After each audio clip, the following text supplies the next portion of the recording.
Hi, everyone, and welcome back to the Owl Pod, the official podcast of Temple Athletics. I'm your host, Kevin Kopp. We're going to do something a little bit different today on the Owl Pod in honor of National Girls and Women in Sports Day. National Girls and Women in Sports Day is celebrated on the first Wednesday of every February, which for us was just 2 days ago on February 4th, and the day honors the achievements of female athletes, coaches, and leaders while promoting gender equality and participation in sports.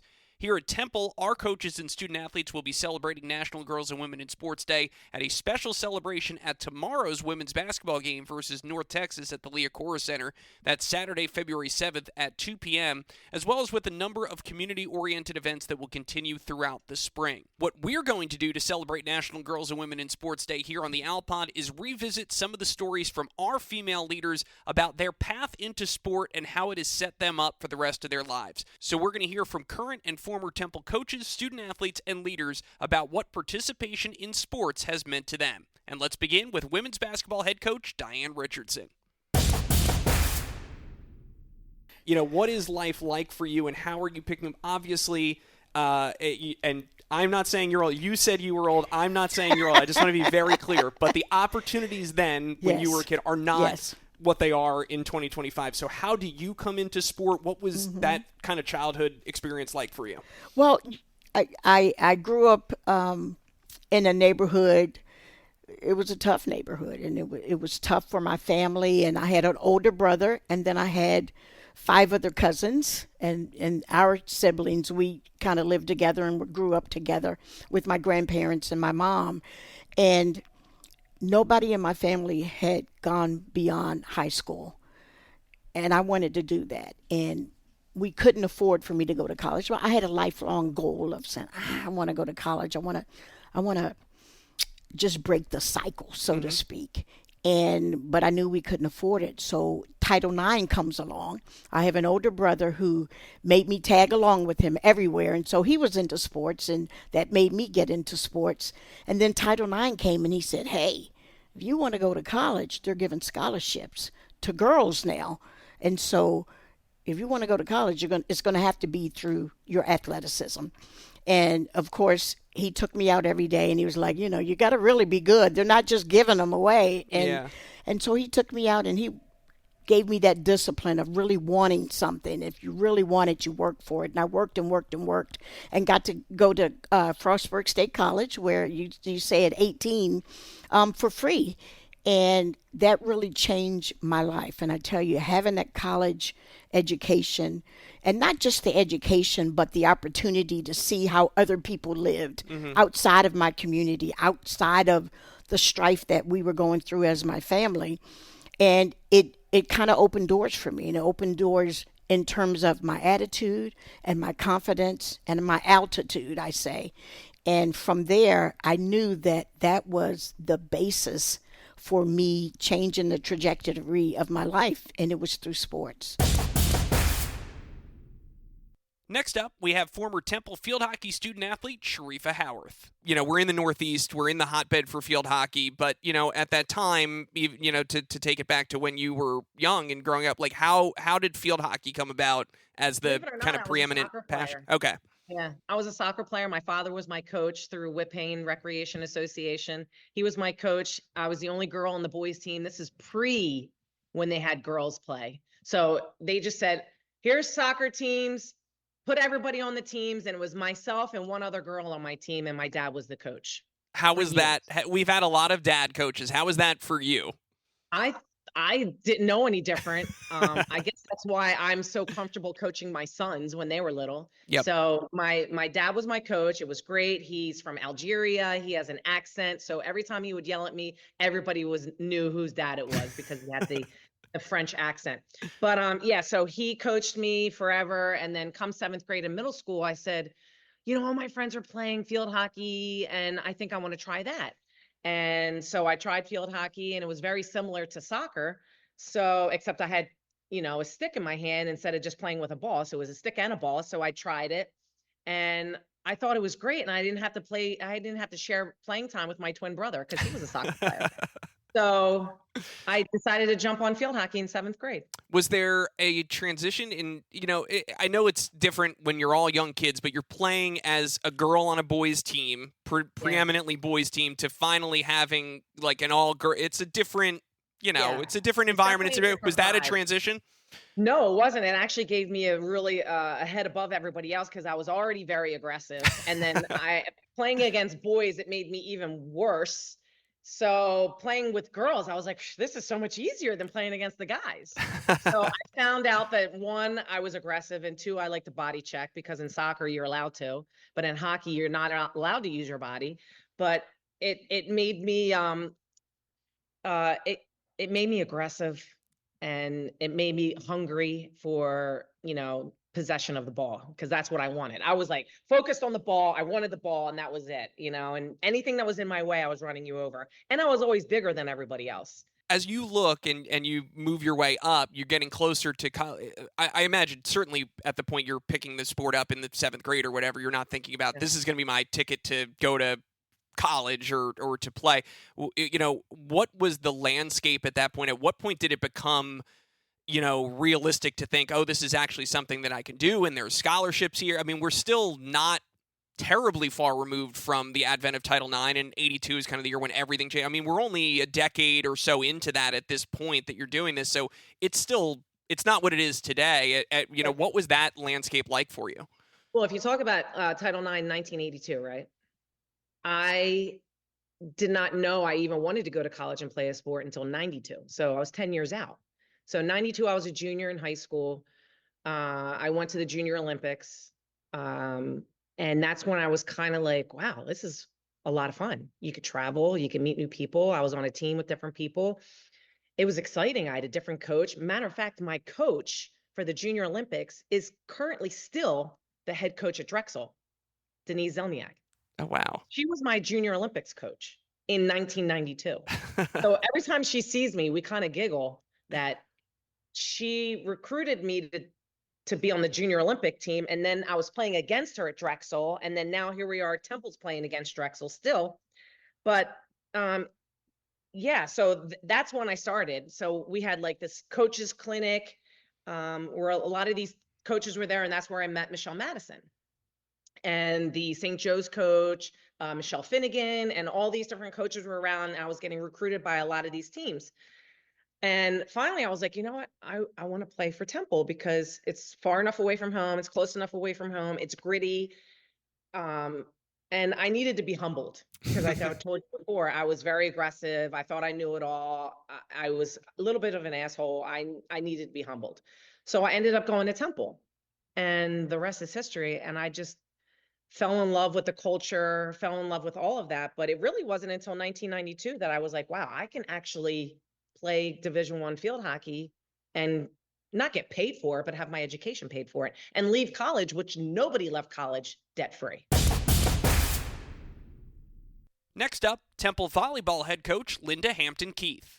So all the moving around, you have to do all the, you're meeting new kids, you're starting at schools. I imagine sports is one way, when you're looking for shorthands of things that kind of get you in the circle of kids. Was that something for you? Did you play sports as a kid? What was that thing as you're kind of like moving around school to school that at least like you kind of had that, in, so to speak? Yeah, no, it definitely was sports. I was playing t-ball and baseball from a young age I did everything, even cheerleading. I don't know if I should say that out loud, but don't tell anybody. No, I'm just kidding. I did like cheerleading. I was just always involved in something. And so I do think, and volleyball, of course, which of course, at 7th grade volleyball, you're not thinking like, oh, this is going to be, you're just trying to get your serve over the net in 7th grade. Sure. And so I did, basketball, like I did a little bit of every track. I did it all. And to your point, I think that was sports is always just a connecting piece that gives you kind of a friend group right away. And so that's,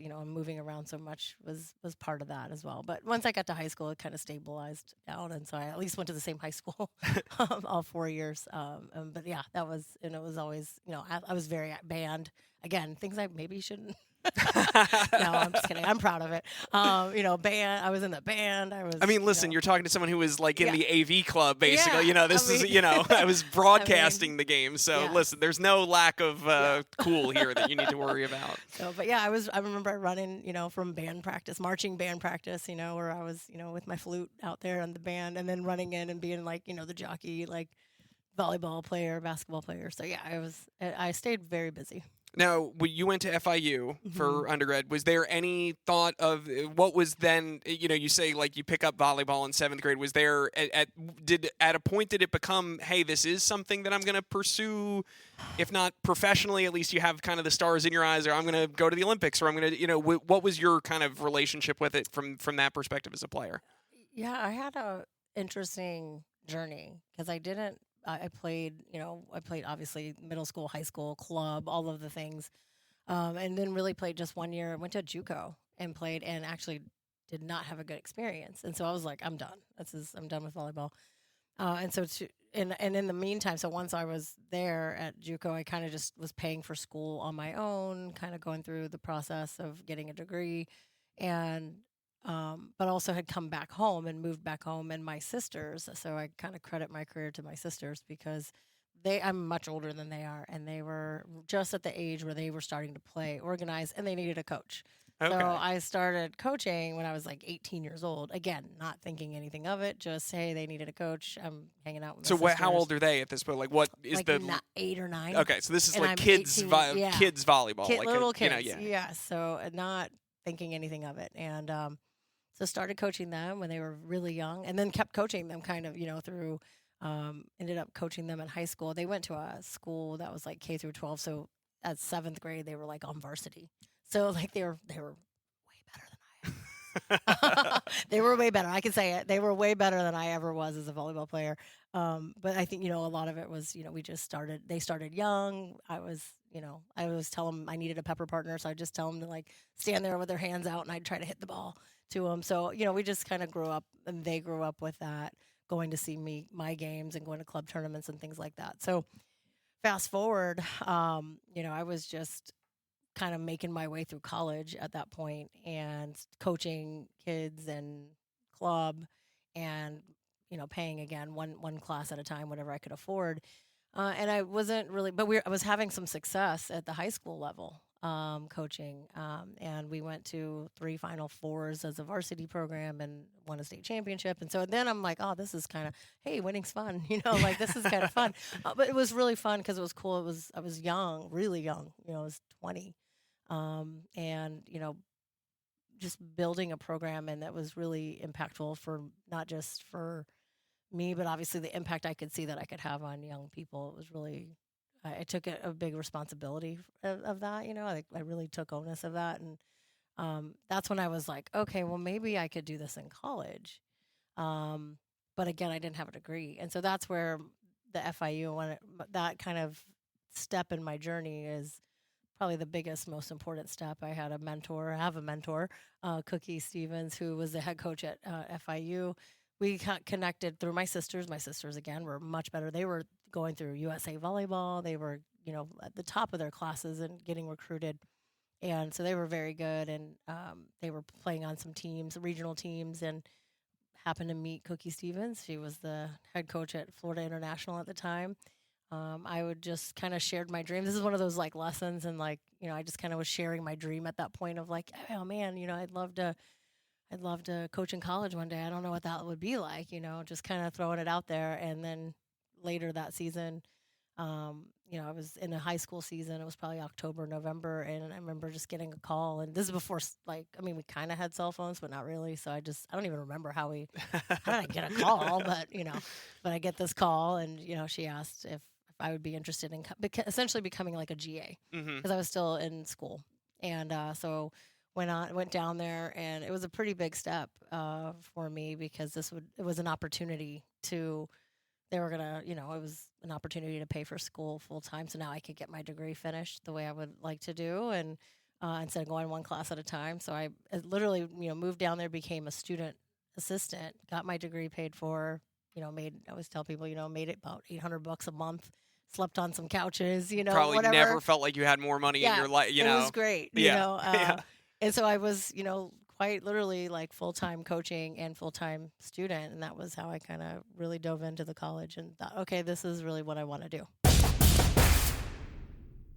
Next up, Temple fencing head coach Jennie Salmon. I'll let you take us back to kind of where that began. Obviously, it is something of a niche sport compared to soccer or basketball or the sports that you pick up in youth. So kind of what was your childhood background and where did fencing first come into the picture?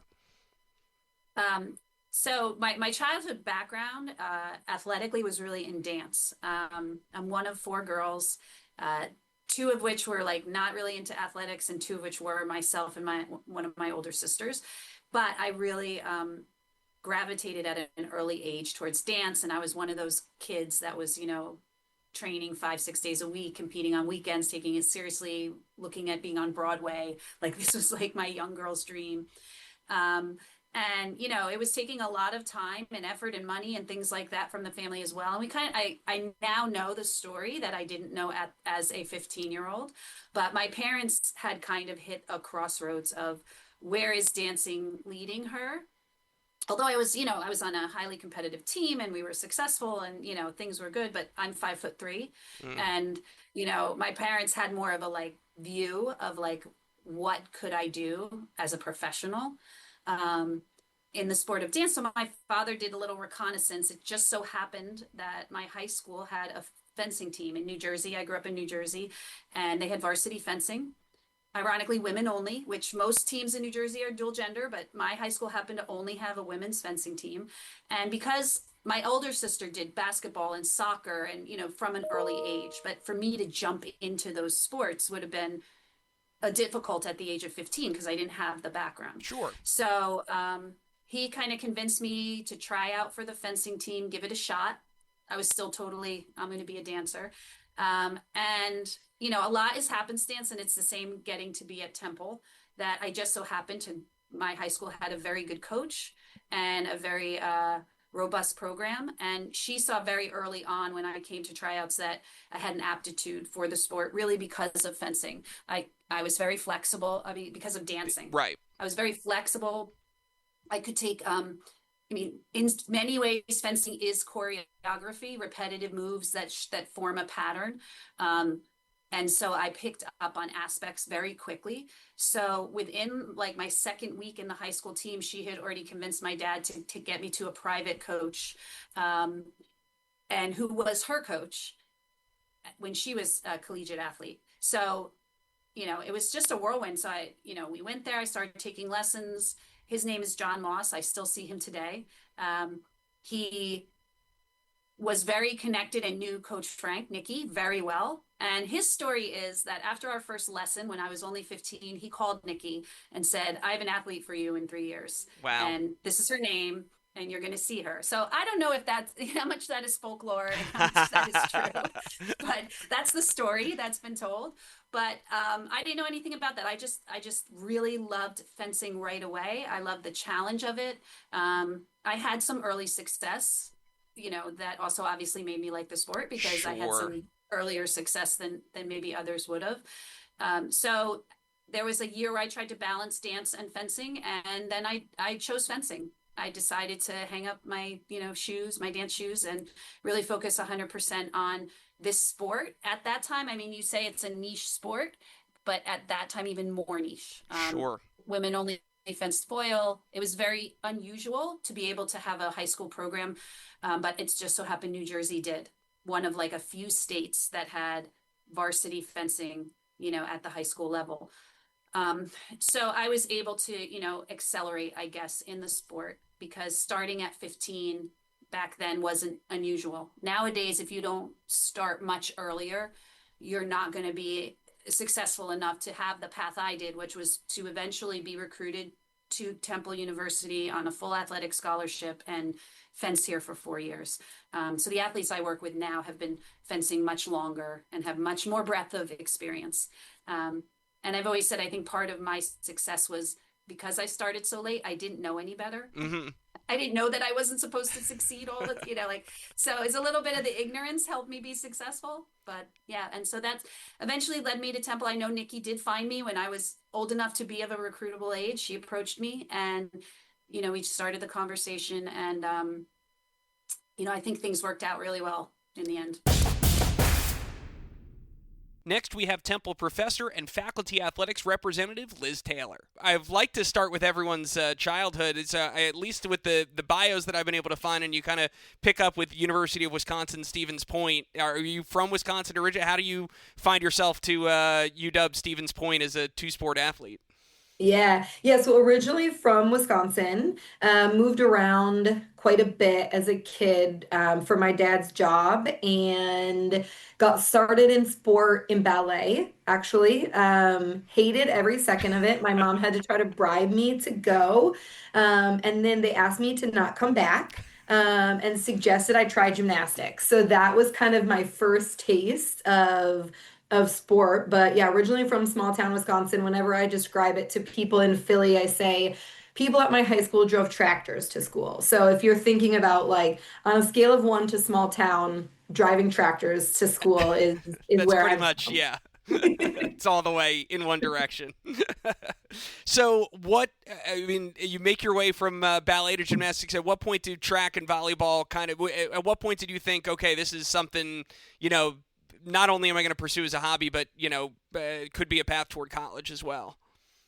Yeah. So I actually thought that I was going to do gymnastics in college. So I started gymnastics and that was my, I would say, primary sport. I was exposed to volleyball and track in 7th grade. I also played softball and my dad was a college hockey coach. So I spent a lot of time at the rink, a lot of time on the ice. But never really fell in love with that. But so I got exposed to volleyball and track and absolutely loved all of it. I loved anything and everything to do with sports, loved watching it, loved playing it. Played all 3 sports in high school. So volleyball in the fall, gymnastics in the winter, track in the spring, and then softball over the summer. And my sophomore year, I had to have wrist surgery. And so I was sidelined for a gymnastics season. And after that, I just was never really the same, just never could kind of get back to the level where I was. So decided that I wanted to continue playing in college and would have to go the route of volleyball or track, and ended up being really lucky that I went to a Division III school where I could do both. And I also coached high school gymnastics while I was there, so kind of got to keep my feet wet in that way as well. I feel like we are from the last generation, it feels like, of being able to have that experience in sports, right? It seems so foreign now, as we'll get to, that nobody, and, now growing up with a 7-year-old and a 5-year-old who are starting youth sport, it's insane now compared to, again, what you had in terms of like a well-rounded, well-balanced, seemingly very healthy relationship with getting to play all these different sports growing up. Like, that's out the window now. Yeah. So I did volleyball and track through school, middle school, and then high school. And when I was in high school, there were some club volleyball teams and in and around like the Milwaukee area, they had the Milwaukee Track Club. But where I was, it was just really, there weren't those opportunities. Like I said, when I got to high school, they started to have some more club volleyball, but it's not like what it looks like today. And just thinking about financial resources, like we didn't have the financial resources to pay the amount of money that it costs to play youth sport and club sport today. So yeah, when I talk about my childhood and even my college experience, I had such a holistic experience. I was a true student athlete, and that is something that I do not take that for granted a single day, because the pressures that exist for college athletes today are incredible. Now, not to flash too far ahead, but you end up getting your master's, getting your doctorate as well. Did you always have kind of the idea in mind that you were going the academia route, or did that come later on?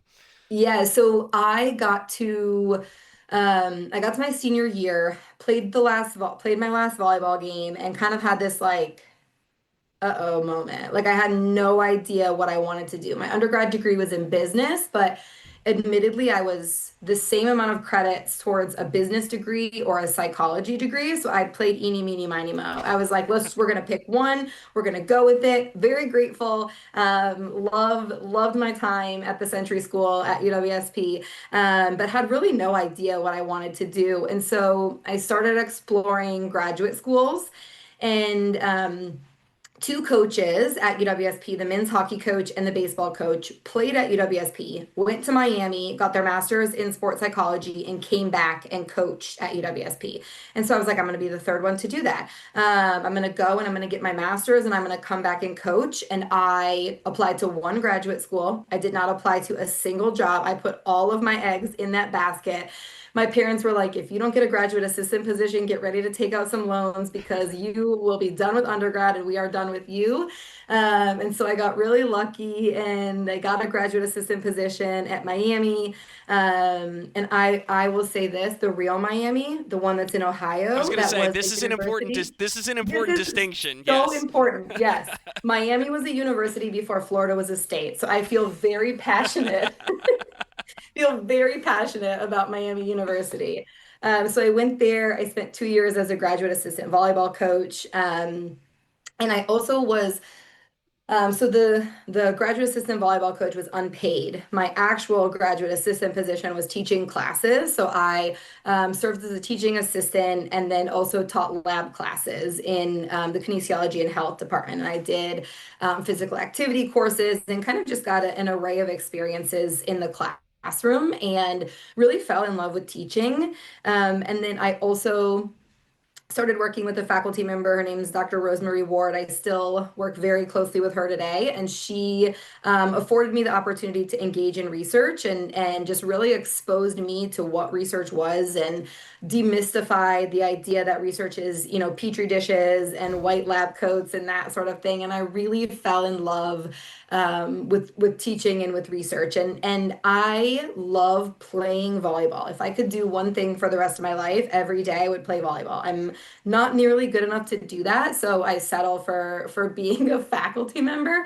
But I didn't love coaching. I think, the Miami is in the max, so we would drive to Buffalo, New York, right? And the 7 days a week of being there for practice and then rehab and training tables and all of that. It's a lifestyle that I wasn't exposed to as a D3 athlete. Again, had a very holistic experience, always had an on-campus job, right? Did an internship, like track and volleyball were things I did, but they were not my life.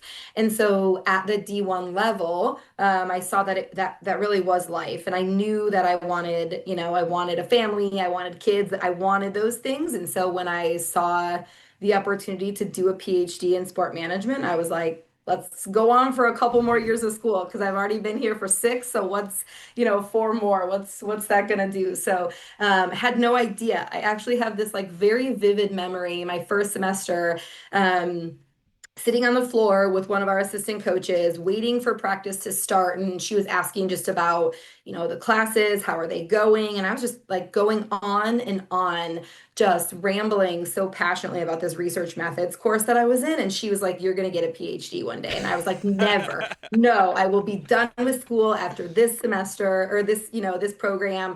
No, I will not.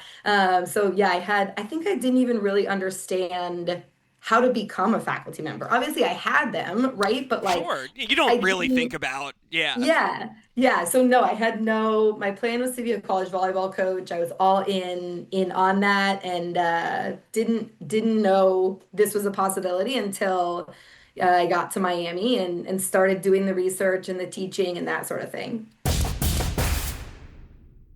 Next, here is Temple field hockey head coach Michelle Vittese. By the time you moved to Cherry Hill, then if you're in ninth grade, then what? You're 1 year older than Carissa and 4 years older than So Tara? I'm What's December the of breakdown? 89. She's April of 92. Okay. So a little bit more. Yeah. So 2 classes, like her and I, when I was a junior, she entered her freshman year in college. So I was 2 grades above her. And 6 grades above my youngest sister. Okay. We're not grades, years. So I don't know how that translates to grades, but there's 3 of us. What was that dynamic? Because that, I mean, when you're young, 6 years is infinite. It's so big, but you're obviously all picking up field hockey, you being the oldest of the three. So how is this all playing out in I would Deptford? say, like, relationship-wise growing up, I mean, it's so long ago, so I'm, like, trying to, like, pinpoint. I had a very sports-heavy upbringing. My father always played in, like, rec leagues as an adult. He didn't play college sports. My mother also didn't play college sports, but they both played high school sports. And my dad just, like, loved sports. The ball game was always on in the background. It wasn't, like, no screen time, which is like how I'm raising my children now. I'm like, oh my God, not in front of a screen. It was very different then. Yeah, well, yes, for all of us, we were all raised in front of the yes. TV. Yeah, that was life. And sports was always on. I would always be like, a little like rink rat because my dad would be playing like men's league hockey. And again, there was also no bedtime for me. Like I was literally there with him running around the sidelines while he was playing. Yeah. And so just big, heavy sports upbringing. I didn't do a lot of like rec stuff. And I didn't do a lot of variety of stuff. So I think in middle school, I played softball, I played field hockey and played basketball. So those were the three. I ended up picking up lacrosse when I went to high school, but I didn't have like this, I don't know, there's like all the little things now that I have a toddler. I'm like, Yes. oh, there's soccer shots. Like we didn't do all that. It was mostly, just whatever my dad was doing, we were around. But then I started roller skating because he played roller hockey. And at a young age, Carissa and I both were like put into like this almost like rec program, like a youth program where they just taught you how to skate. And then they had like advanced skate and the roller rink was like big. I don't know how old you are, but I'm 35. No, we're the same age. Yeah, we're the same age. July of 88. Yeah. So the roller rink culture, like Friday nights, like going, playing music, like you just would skate around. Was this the one in Voorhees? So like skate zone? No, at Deptford. Okay. At Deptford Skating Center. But yeah, the Voorhees skate zone was something that we always played at as well. And so that was what we did. And that was like my nights. I got really good at it. And eventually there was like a hockey club out of Deptford Skating Center. And one of the parents who also coached of another boy was like, you should bring her out, like let her play. And it really just took off. I was probably 8 when that happened. And then I was playing with boys, which was, interesting. It's, I don't know, I guess Caitlin Connell was very similar. Or not Caitlin Connell, Caitlin Clark, sorry. Caitlin Connell was a really good field hockey player. That was just, she committed somewhere else anyway. But Caitlin Clark, it was very similar to her. There wasn't a lot of female specific stuff. And it kind of only followed later that I felt like I was more as an older person playing with women. So when we talked to Cherifa, same thing. The first time she played field hockey was the first time she wasn't just the girl on the boys team, even playing soccer or whatever. Like it was just, she was an athlete. She played with the boys, and field hockey was the first time that you're playing against other girls. Yes. So similar. Yeah. And so we did that. It kind of took off. We were playing in youth hockey leagues, and then eventually at the club level where you would travel. There's an AAU Junior Olympics for this where you all these teams from all over the country go and compete. And eventually, in 5th grade, I went to Haddonfield Friends, the Quaker school, Haddonfield. And my PE teacher was also the field hockey coach at Queen of Heaven. And then was like, and now she taught at Camden Catholic High School, which is where I went. And she was like, just come out, play the 6th grade team. And hockey is very different than field hockey where there's like line changes. So I would go out there, I would run around, do crazy stuff on the ball, and I'd be so tired. I would just run off the field. And she was like, what are you doing? What are you doing? Like, you have to stay out there. And I was like, no, I'm tired. You do your 2-minute shift. Exactly. And So then from there, I played on that team for a little bit, have like vague memories of that. And then eventually in 6th grade, I went to Rosa International Middle School in Cherry Hill. I don't know if it's called International anymore, just Rosa Middle School. And tried out for, they have the tryouts. I made varsity, and club hockey was picking up, but it wasn't as inundated with like the daily scheduling, like the individual trainings. Like it was not so much business as it is now. Yeah, we were the last generation that was able to do youth sports in a way that hasn't been totally. Yes. That's a separate topic. Yeah. Which is so sad. But yes. So it was like twice a week we would go out. We played on grass. We weren't like picky about what the pitch was like. Like it was just like go out and play for you and play to develop. And it was liberating. I mean, it was so fun. It was great. We had a really great group of girls who ended up all playing Division I hockey through someone to Michigan, Maryland, and I just always aspired to, I looked up to them and I wanted to be playing college hockey, but yeah, it just ended up, that was kind of like our path, and it all stemmed from like me being great at another sport. Back to roller hockey. I mean, I ended up being like, there is a women's national team for that. There's youth national teams for that. It's very similar. I was like, Carissa and I both were good enough to play at that level. And so we did. It was, most of the women like who played at that level also played ice hockey. Well, that was going to be my dumb question is I'm assuming since there isn't Division I roller hockey, but there is ice hockey, there is field hockey. Is it like, do you kind of pick your path? And so could you have just ended up playing ice hockey in a different world? Yeah, I could have. I just think it just didn't happen. Again, like it was all stemmed from that one, recess where that teacher was like, here's like that styrofoam stick with the styrofoam ball. And I just was, I guess, running circles around my classmates. And she was like, you should really play this sport. And so my dad didn't know. There was no direction. Like he had never played a college sport. And so him and my mom, I guess, just like, I'm so fortunate. Chris and I and my youngest sister, both, all three of us played Division I sports. Like they just did put us wherever we needed to go. Even if both of them were going, if one of them were going, if they were sending us with another family, and I was like sleeping on the cot in someone else's room, like they made it so possible for us to do whatever we wanted. And it wasn't to get a scholarship, like not to me. It wasn't for that. It wasn't to go play division. It was just because I was passionate about it and I was good at it.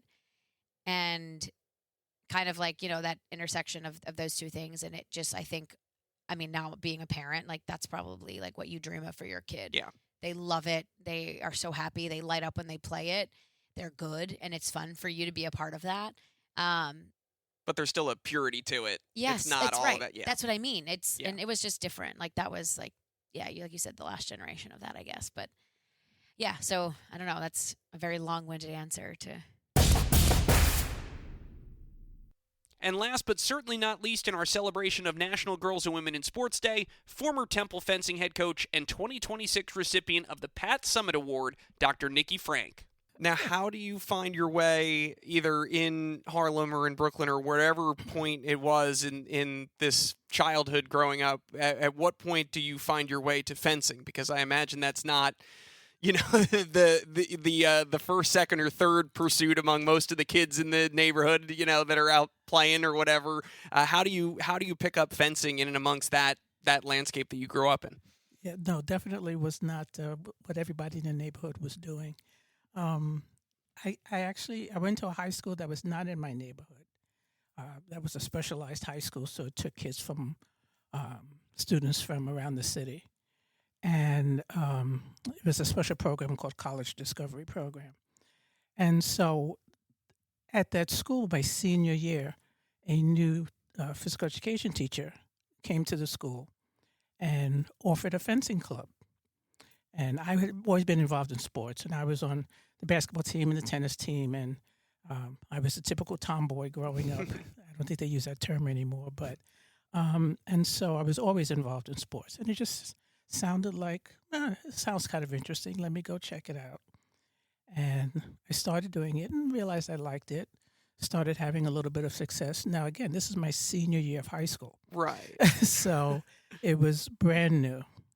But as I tell people, from that point on, fencing changed my life. Because once I graduated, I started going to some tournaments outside of collegiate, intercollegiate, but some local United States fencing tournaments. And I met some people through there. And I originally was going to go to City College. That's where my brother went. It was 5-6 blocks from where I grew up as a kid in Manhattan. And through fencing, someone said to me, no, you need to go to Brooklyn College because they have a really good fencing program. And I was like, well, it's a whole city university system. So there's Brooklyn College, Queens College, Hunter College, whatever. And so I applied to Brooklyn College just because of fencing, because that wasn't where I originally was going to go, and got in and had the opportunity to work with Denise O'Connor, who was the coach there at the time, and who is an Olympian. And so that's why I ended up at Brooklyn College, was strictly because of fencing. Now, this is all pre-Title IX, correct? This is before Absolutely. any of that. So it's not like, now, first of all, you pick it up as a senior, so it's not like this was the plan to get you to college. You were obviously just thinking of going to college as a regular student. So was there any scholarship, No. or this is just, in effect, what we would kind of call like a club or rec sport setup? But Yeah. you are... Spoiler, you're going to become an Olympian yourself. You're learning from an Olympian. So it is the highest level of the sport on one hand, but also it's not like there's any structural, there's no finance behind it. There's no incentive. There's no scholarships. There's nothing special you get. But you had the opportunity to compete against other colleges. So it was, a varsity program, and it was one of the better ones. And, City College had its program also, but again, the coaching here at Brooklyn was stronger. And so, I enjoyed it. It wasn't something I was great at, but I was enjoying it. I was having a little success. And so, to have the opportunity to work with an Olympian, with a good team, and I had met some of the people on the team, from the tournaments I went to.